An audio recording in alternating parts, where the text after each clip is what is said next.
Goeiedag iedereen aan de zone hier van het Klingspoor.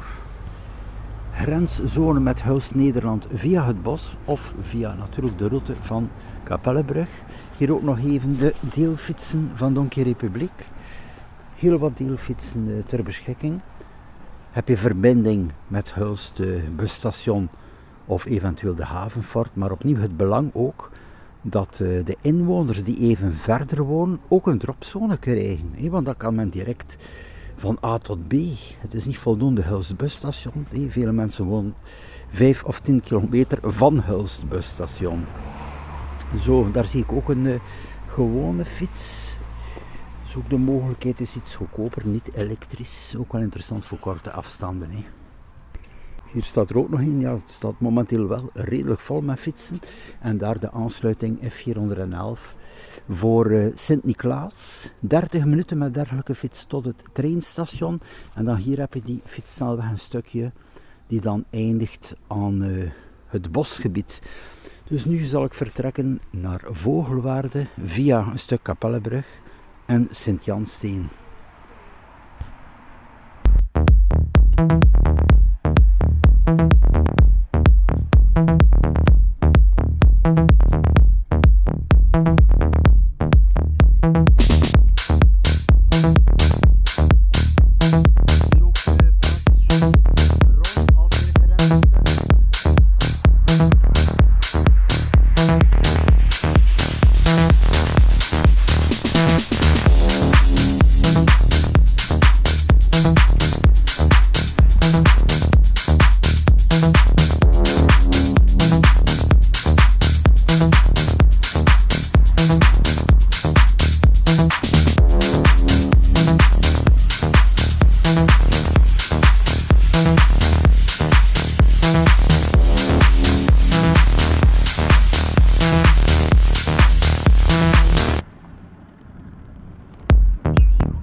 staan hier nu